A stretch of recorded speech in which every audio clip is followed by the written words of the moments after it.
assistindo televisão, eu conheci o programa Show da Fé, comecei a assistir e tudo mais, e gostei da mensagem e tal, e por acaso eu descobri que tinha a igreja daquele programa, né, que é quem apresenta é o R.R. Soares. Eu descobri que tinha na minha Porque cidade, né? eu via muita coisa errada. Uma das coisas que mais machucaram a minha vida ministerial foi o fato de quando chegando lá, a primeira coisa que eu tive que aprender foi ser malandro. Porque o lema dentro da Igreja da Graça para você sobreviver é a malandragem.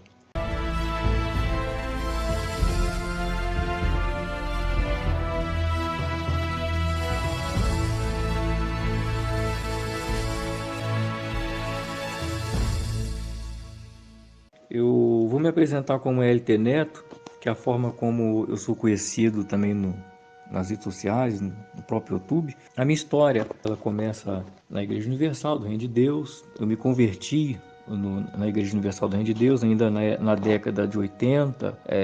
Minha família, minha mãe começou a congregar lá, eu era criança nessa época ainda. Nós crescemos, né, dentro da igreja até ali o final ali dos anos 90, quando por volta de 97, 98, nós começamos a ter contato com o R.R. Soares, né, que tinha o programa Igreja da Graça em seu lar. A forma como ele trabalhava, que ele ensinava, começou a mexer comigo. E eu tinha esse desejo dentro de mim de conhecer a palavra, sabe, de conhecer a Cristo, de progredir no ensinamento, coisa que naquele tempo a Universal já não tinha. A Universal nunca teve ensino, né? Nunca teve aquele ensino coerente, nunca teve pastores que ensinavam. E a Graça, ela ficou conhecida no Brasil justamente pelo ensino que ela trazia, por uma palavra sadia, por uma doutrina que eu julgava ser sadia. E nisso então comecei a me interessar pela Igreja da Graça. Chegando lá então, eu comecei a me envolver. Então, nessa época, né, já tinha algumas coisas que eu comecei a ver que me incomodavam. E nisso então foi se passando o tempo. Eu auxiliei depois a cidade ali em Duque de Caxias, ali em Vila São Luís. Ali em Duque de Caxias, eu fui para a cidade, para a Igreja da Graça da Vila São Luís, né? Auxiliei ali por um bom período. Depois também fui para outras igrejas da Graça. Porém, existiam coisas que a igreja já praticava que sempre me incomodava. Uma delas era a campanha. Eu nunca gostei de campanha, nunca gostei de campanha. Mas a gente fazia porque achava que era assim que funcionava, achava que isso era bíblico, né? Afinal de contas, a liderança passa. E, e de uma certa forma eu nunca tive aquele ímpeto de procurar saber por que a igreja fazia aquilo, de onde vinham essas inspirações, né? Qual era a base bíblica, doutrinária, histórica para aquilo ali, né? Para aquilo ter uma base. Mas aquilo é uma coisa que sempre me incomodou. Enfim, fui tocando a vida, passei por várias cidades. E depois de um certo tempo que eu passei por 3 dias, já tinha passado por Xerém, eu vinha cair na sede de Duque de Caxias. E lá então quase foi a gota d'água para mim, porque eu via muita coisa errada. Uma das coisas que mais machucaram a minha vida ministerial foi o fato de quando chegando lá, a primeira coisa que eu tive que aprender foi ser malandro, porque o lema dentro da Igreja da Graça para você sobreviver é a malandragem. Teve um colega pastor que disse assim, olha, para você sobreviver aqui dentro, você tem que ser malandro. Eu ficava pensando comigo, como é que pode? Dentro do ministério, entendeu? Que preza pela palavra, você ouvir esse tipo de coisa. A coisa não deveria ser levada a sério. Então eu estava vendo que não tinha seriedade. Era aquela bagunça. As pessoas que eram mais respeitadas sempre eram aquelas que só faziam as coisas erradas, que levavam a coisa de qualquer jeito. Esse tinha respeito. E muitas das vezes, mesmo que a pessoa estivesse no pecado, não se fazia nada porque eram pessoas que tinham habilidades, entendeu, em levantar somas em dinheiro. E isso eu pude constatar durante 17 anos que eu estive dentro da instituição, que as pessoas que mais tiveram credibilidade, independente do caráter, foram as pessoas que sabiam levantar ofertas, que sabiam levantar valores em dinheiro. E a minha esposa, como ela já tinha trabalhado com os pastores da Igreja da Graça, ela até falava num tom de brincadeira, né, que se eu quisesse crescer dentro da Igreja da Graça, Se eu quisesse ter a oportunidade de pegar a igreja cadastrada, eu tinha que saber fazer campanha. Isso eu nunca foquei em campanha. Campanha nunca foi meu forte. Eu tive contato com alguns pastores que me ensinaram a arte do que eu chamo do pragmatismo, ou seja, era a forma como você trabalha a mente das pessoas para induzi-las a fazer a oferta. E foi em função disso que eu comecei a alcançar prestígio, um certo prestígio diante da liderança. Porque a liderança da instituição, eles não querem saber se você é um homem santo, uma pessoa que se consagra, uma pessoa que visita os doentes, que cuida das almas. Eles querem saber o quanto você dá. Tanto é que o antigo líder, ele falava que a referência do pastor não era o caráter dele, não. Era a boleta que ele mandava, ou seja, era a quantidade de dinheiro que ele mandava. Então, um pastor, ele é respeitado pelo dinheiro que ele manda. Então, ele pode ser adúltero, ele pode ser mentiroso, ele pode falsificar documento, como eu já vi muito em Santa Catarina, falsificar documento, meter a mão na oferta. Não, isso aí é de boa. Contanto que ele consiga depositar também, é por conta disso que tem muitos pastores dentro da instituição que fazem salário. E eu estou falando, não é pouca quantia, não, é muito dinheiro que eles conseguem desviar. Contanto que ele consiga depositar e ter uma certa margem de crescimento, então aí você já começa a imaginar, né? O cara pega uma igreja com 13 mil, aí joga para 15, ele deposita só 14, quer dizer, ele já cresceu, quanto que ele já embolsou? É mais ou menos essa linha de pensamento, você entende a situação? Então, eu sei de pastores dentro do estado que fazem salários, com quem eu tinha, alguns pastores que eu tinha contato, começaram a me ensinar, entendeu? O que eu deveria fazer, a forma como eu deveria manipular. Eu vou colocar bem nessas formas, porque foi exatamente isso que eu fiz. A manipular a Bíblia, entendeu? Para que eu alcançasse o objetivo principal, que era a soma em dinheiro. Você não consegue ser um pastor lá dentro, nem muito menos pegar igrejas cadastradas, pegar igreja que tem mais membros, que tem até um porte financeiro maior, se você não conseguir gerar o que eles querem, dinheiro. Um pastor dentro da instituição, ele é muito cobrado na oferta, por isso que é tudo dinheiro, entende? Lá você tem que levantar a oferta, você tem que levantar disso, você tem que passar jornal, você tem que passar a grade, levantar aluno para a escola bíblica deles lá chamada grade, você tem que fora esses alunos, você também, no final do ano, você passa o projeto de vida, no final do ano também você deve levantar, é obrigado, tá? É obrigado a você levantar, conseguir pessoas para mandar para Israel, porque a igreja ela recebe uma porcentagem, e nós também temos metas para a igreja cadastrada em comunidade, como uma igreja que tem poucos membros, que tem o seu patamar aí abaixo de 8 mil, entendeu? São comunidades. Então, você é obrigado também a vender a chamada Nossa TV, né? Então, tudo isso, tudo envolve dinheiro. O que tem de coisa suja naquele ministério não é brincadeira. Eles não acobertariam. E por que eles acobertam? Por que eles só trocam de estado? Por que eles pegam um líder estadual, por exemplo, só coloca e coloca como regional e não coloca de auxiliar? Porque o cara dá dinheiro, só por isso. Eu tinha apenas 17 anos de idade quando eu comecei a auxiliar na Igreja da Graça. Eu era novo. Então, basicamente, eu não tive estudo. E dentro da instituição, só tem direito a ter estudo, a fazer uma faculdade, se você bater 50, 70 mil para cima.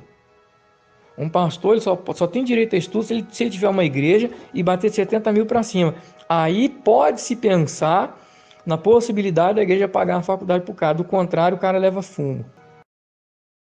A campanha não tem outra finalidade a não ser tirar dinheiro. A prova disso é o comércio que existe dentro dos materiais de campanha. É só você procurar na internet materiais de campanha evangélica que você vai ver uma lista enorme de gráficas que produzem e vendem esses materiais.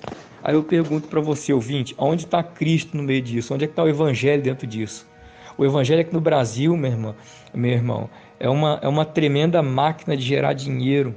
Virou um comércio, sabe? Eu comparo, entendeu? A igreja brasileira é uma prostituta e os líderes neopentecostais, os seus cafetões.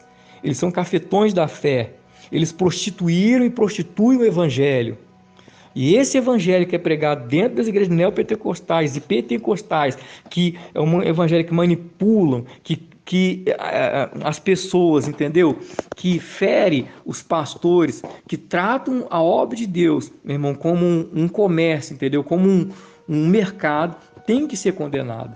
E geralmente os líderes da Igreja da Graça, eles querem status, comer em restaurante de luxo, vestir roupa de luxo, entendeu? Carro de luxo. Tanto é que hoje tem pastor numa igreja pequena, entendeu? A igreja aí, não poderia citar, até comunidade, com um carro de 30, 40 mil, entendeu? Aonde, meu irmão, um cara, ainda que ele esteja numa igreja cadastrada, batendo lá os seus 3, por exemplo assim, ó, batendo os seus 30 mil, ganhando 3 mil reais.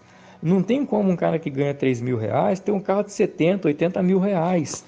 É uma coisa surreal. Aí você começa a entender a forma, entendeu? As coisas erradas que acontecem no ministério, o mau caratismo da parte de alguns, né? Que faz o salário por fora para poder ter status. Enfim. O que eu poderia dizer, e assim falo, para mim poder concluir aqui, eu poderia falar muito mais coisas, mas eu queria pelo menos contar um pouco da minha história e contar a forma como eu cresci dentro da igreja, como eu saí da instituição, entendeu? Eu quero contar isso pelo simples primeiro motivo, meu querido, incentivar os colegas que estão vivendo lá dentro da instituição, que estão sendo oprimidos dentro da instituição, a saírem. E quero dizer para você, porque eu sei que os regionais, eles falam, se for levar a vida lá fora não vai ser fácil, não sei o que, e parará, e piriri. Eles jogam, fazem jogos psicológicos para você não sair. Sabe por quê? Porque a instituição é carente de pastores. Tem muita cidade que está faltando pastor, então eles querem aprisionar você ali dentro. E quando eles verem que você depende da instituição, eles te humilham, eles te pisam. E você tem que submeter aquela humilhação, aquela jogada psicológica, aquela pressão, porque você não tem o que fazer, você não tem para onde correr. Eu, por exemplo, fui terminar o meu ensino médio depois que saí da instituição. Foi por conta de trabalhar numa loja, até muito famosa, entendeu? Que a gerente, por Deus, me deu essa oportunidade. Eu fui operador de caixa. Meu primeiro registro na carteira de trabalho foi operador de caixa. Entendeu? E ela falou, para você trabalhar que você tem que ter um ensino médio. Eu consegui concluir o ensino médio em 3 meses. Então, quer dizer para você, eu quero fortalecer você através disso, entendeu? A sair da instituição. Alguém pode dizer mas que eu estou falando essas coisas, que eu estou trazendo esse relato por mágoa. Eu posso dizer para você que não, filho. Eu poderia dizer que estaria magoado se tivesse sido ontem que eu saí da instituição. Então, o que eu poderia dizer para você? O meu objetivo, depois de quase 3 anos, é quebrar o silêncio, é romper com o silêncio, para fortalecer aquelas pessoas que estão presas dentro da instituição, que estão sendo escravizadas, estão sendo massacradas pelo sistema, assim como eu fui, e que tem medo de sair porque acham que se sair de dentro da instituição vão passar fome. Não, o seu padrão de vida vai cair, você vai ter que, se você não tiver com seu carro quitado, vai ter que vender sim. Mas olha, você tem que crer em Deus, que Deus é poderoso para te honrar, para te abençoar. O que eu posso dizer para você, meu amigo? Não fique sendo escravo, meu irmão, de uma instituição que usa o nome de Deus para escravizar, para pisar nas pessoas e para iludir pessoas, entendeu? Para perverter o evangelho. Toma a sua decisão, entendeu? Toma a sua decisão. Eu creio que Deus há de ser contigo. Esse foi o meu relato.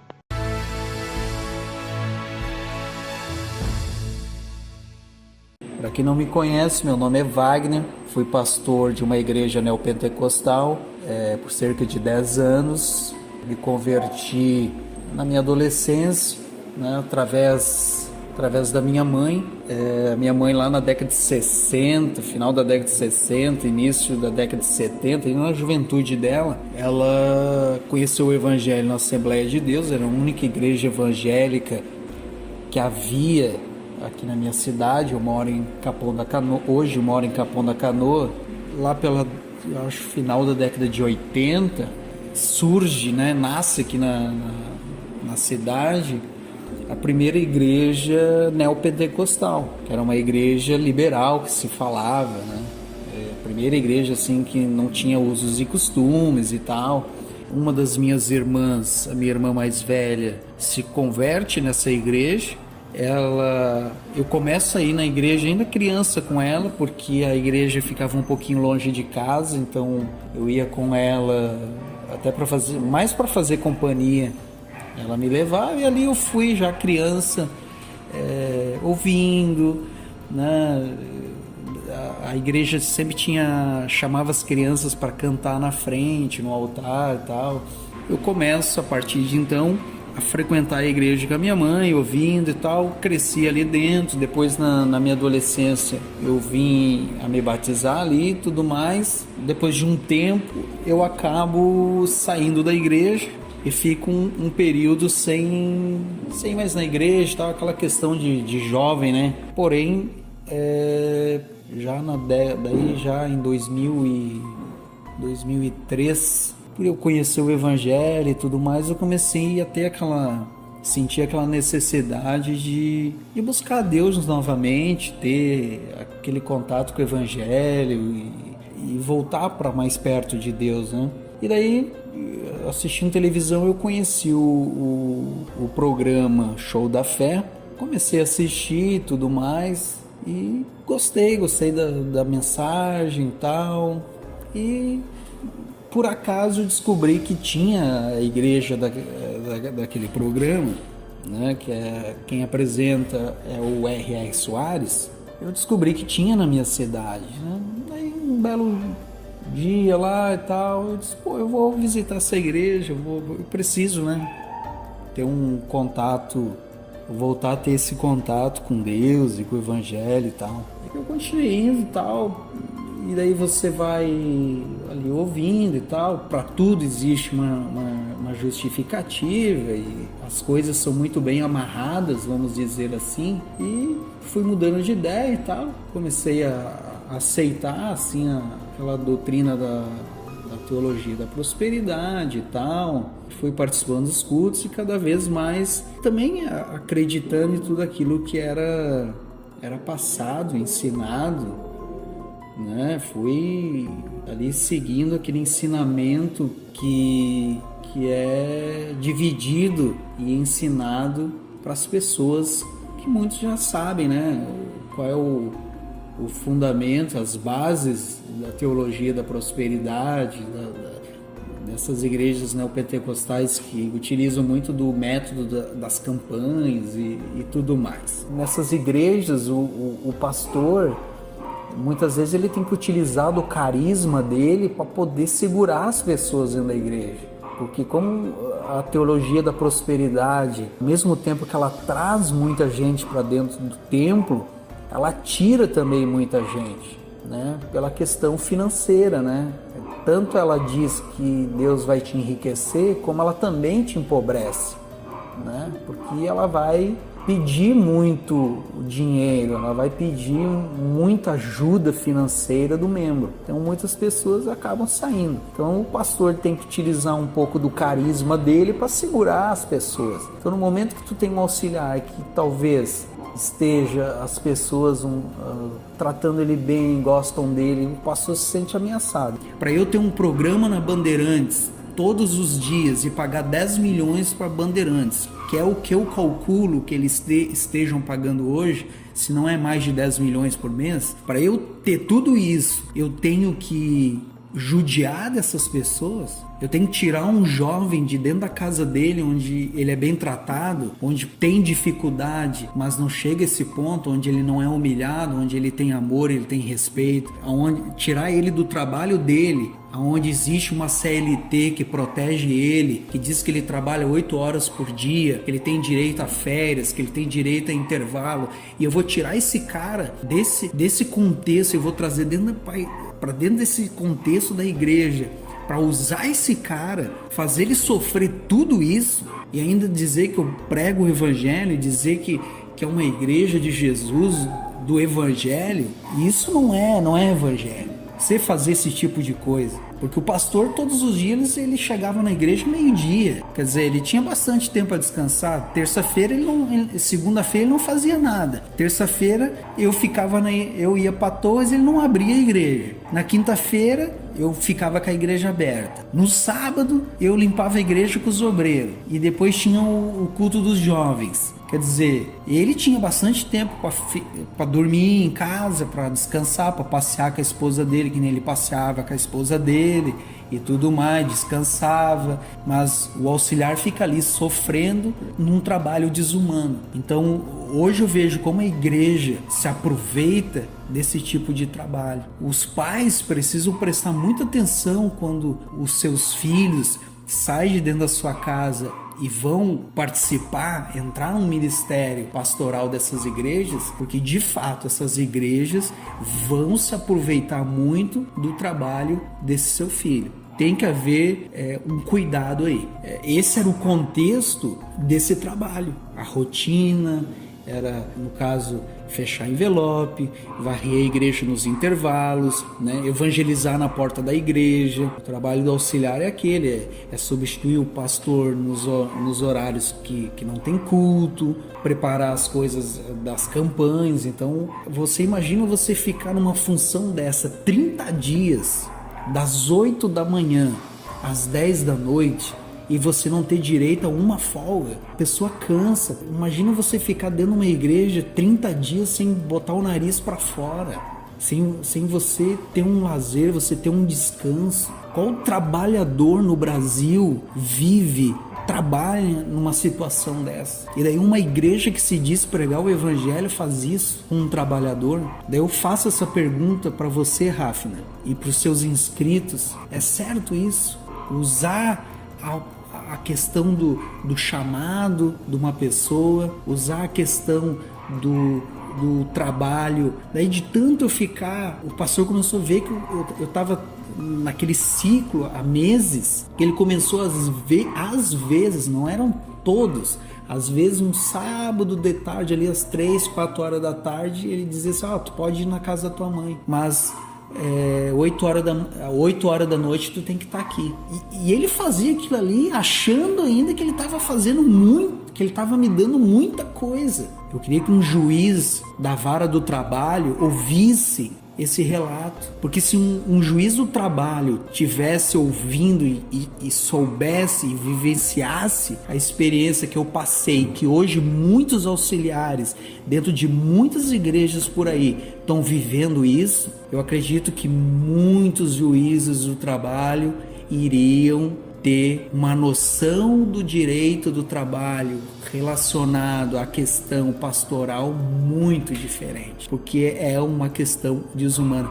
Você vai para a reunião de pastor regional quer te engolir, porque se a região dele não está entrando dinheiro, ele vai perder a igreja, ele vai para uma igreja menor, então ele já diz que se tu não crescer ali, tu também vai para uma igreja menor. Então você imagina a situação, imagina o que se passa na cabeça de um pastor. Só quem foi, quem vive, que eu vivi, sabe. Você pode até criticar, dizer eu aguentaria, não é assim, e meu amigo, só quem sentiu na pele sabe do que eu estou falando. Questão de salário. O pastor ganhava bem, por exemplo, entrava lá 10 mil reais, eu acho que eu não estava ganhando 2 mil reais de salário, né? Porque lá é o seguinte, conforme você bate a meta, o teu salário aumenta ou diminui, né? Se você bate a meta, o teu salário vai aumentando, você é recompensado conforme você bate as metas. Então, quando eu estava ali em São Luís Gonzaga, começou a acontecer, além de eu começar já um processo de questionar as coisas, porque eu lia muito, né? Apesar que eles não gostassem que a gente ouvisse e lesse muitos outros pregadores que não fosse o líder da instituição, ler os livros do líder da instituição e não ler livros de outros pastores de outras instituições, ler só aqueles ali que eles queriam para você não questionar, você não entender a verdade. Eu lia outros, né? Eu lia outros pregadores, eu lia pregadores da Assembleia de Deus, eu lia pregadores americanos, batistas, presbiterianos, pastores de outras instituições, e você vai criando uma base crítica dentro de você e você começa a pesar as coisas, né? Você começa a analisar melhor as coisas, você cria outros pontos de vista e você começa a entender, pô, tem coisa errada aqui, não é assim, né? Isso aqui está mal interpretado, né? Isso aqui está tirado de contexto, isso aqui não pode ser ensinado dessa maneira. Então os seus olhos ali começam a ser abertos e começou a acontecer algo muito ruim comigo, né? Muito ruim, algo que foi determinante, que hoje eu entendo que Deus permitiu, porque Deus entendeu que eu não podia mais ficar ali. Jesus começou a ver o sofrimento que eu estava, as coisas que eu estava passando, que eu não gostava de ficar arrancando dinheiro das pessoas, eu não gostava de ficar, que nem eles falam, né, arrancando a lã das ovelhas, né? Eu não gostava de ficar passando envelope, eu não gostava disso, né? Eu queria pregar o evangelho, o meu amor maior era a pregação do evangelho, era preparar um sermão, era subir no altar e ensinar as pessoas, ver as pessoas se aproximando de Deus. Essa era a minha paixão. Minha paixão não era arrancar dinheiro das pessoas, minha paixão era pregar o evangelho, era ensinar, era ver as pessoas se convertendo, as pessoas desejando andar com Deus. Então aquilo ali começou a me incomodar muito, muito, muito, muito. E eu comecei a ficar doente. Eu lembro que eu estava fazendo um culto durante a semana, uma sexta-feira à tarde, culto de libertação, né? Essas igrejas não pentecostais, uma grande maioria denomina os seus cultos, né? O culto da prosperidade, o culto da libertação, o culto da família. A sexta-feira era o de libertação, então um culto bem movimentado, bem tenso, né? Onde tem toda aquela oração de expulsar demônio, de fazer campanha para expulsar demônio, aquela coisa toda. E eu, durante o culto, eu comecei a passar mal. Eu comecei a sentir um formigamento no meu braço esquerdo, começou a formigar, começou a querer adormecer. A minha boca, a minha língua começou a formigar, começou a querer adormecer. E o meu cérebro, a minha mente, ela começou meio que, eu ouvia assim a minha voz distante. Eu comecei, parece que a minha mente começou a desligar. Começou a ficar distante o meu pensamento, meu raciocínio começou a ficar falho. E eu fiquei pensando comigo, meu Deus, eu vou desmaiar, estou passando mal, vou infartar, né? Eu me lembro que nesse dia eu pedi para um obreiro, nesse dia eu tinha 2 obreiras me ajudando, mas elas não pregavam, elas não subiam no altar, elas não tinham essa questão de ser pregadoras, né? Elas mais ajudavam ali, elas não tinham esse talento, vamos dizer assim. Então eu não podia pedir para elas conduzir o culto, porque elas não era o chamado delas, né? Elas não eram pregadoras. Bem, então o regional começa ali, faz a oração e tal, sempre nesse sentido então da prosperidade, né? Depois ele vai dar uma palavra, né? Essa mensagem que ele dá para os pastores na região é sempre essa mensagem voltada para a mesma coisa, para a obediência ao ministério, para a obediência ao que o líder da instituição quer que todos façam, que você tem que obedecer, que você tem que seguir as ordens, então, que não sei o que, tem que ser honesto, não pode roubar a igreja, não pode desviar dinheiro, que, né, é sempre as mensagens são sempre nesse sentido, assim, sempre nesse sentido da obediência, da honestidade ao ministério, porque eles têm muito medo, né, do pastor roubar a instituição, né, porque é muito fácil o pastor desviar dinheiro, né, o pastor que é desonesto e sem caráter, ele vai fazer isso, né, e tem muitos lá dentro que fazem isso, realmente. Então as mensagens são sempre nesse sentido. Depois então que ela dá essa mensagem, vem os recados, vamos dizer assim, né, da nave mãe, né, da sede, da cúpula, né, daí ali vem os recados, ordens, né? Como que vai ser feita as campanhas, que campanha vai ter na segunda, que campanha vai ter na quarta, que campanha vai ter na sexta, que campanha vai ter no domingo. E daí eles ensinam como tu vai fazer a campanha. Olha, essa campanha nós vamos fazer assim, nós vamos usar esse texto e em cima desse texto a gente vai falar isso pro povo, e daí o povo vai pegar o envelope, daí nós vamos passar o envelope baseado nisso, com essa, vocês vão usar esse sentido aqui, porque eu não sei o que, eu já comecei a fazer isso lá na minha igreja, tá dando certo, o povo tá pegando envelope e não sei o que, esse mês a gente tem que bater a meta, a gente tem que se esforçar, tem que ser ousado. Então é sempre nesse sentido do dinheiro. Eu sempre digo uma coisa nos meus vídeos, no meu canal, que eu comecei a fazer alguns vídeos agora contando sobre os bastidores, que o membro dessas instituições, ele tinha que ir numa reunião de pastor, ele tinha que acompanhar o pastor nas reuniões de ministério, de pastores, porque no momento que esse membro ouvisse o que eu ouvi nas reuniões de pastores, né, o que se passa lá dentro, eu digo para você aí, você enxergaria a verdade do que acontece dentro desses ministérios e você não iria mais botar o pé dentro dessa instituição. Na verdade, eles querem controlar você, né?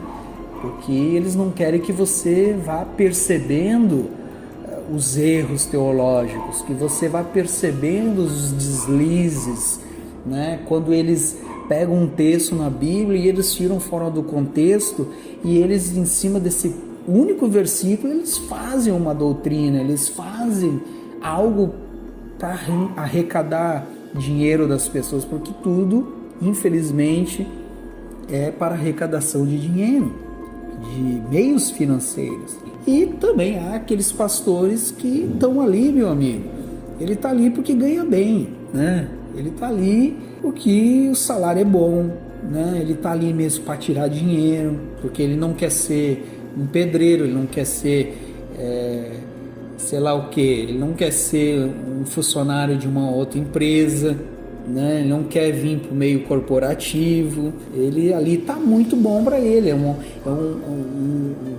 trabalho muito bom para ele ganhar dinheiro.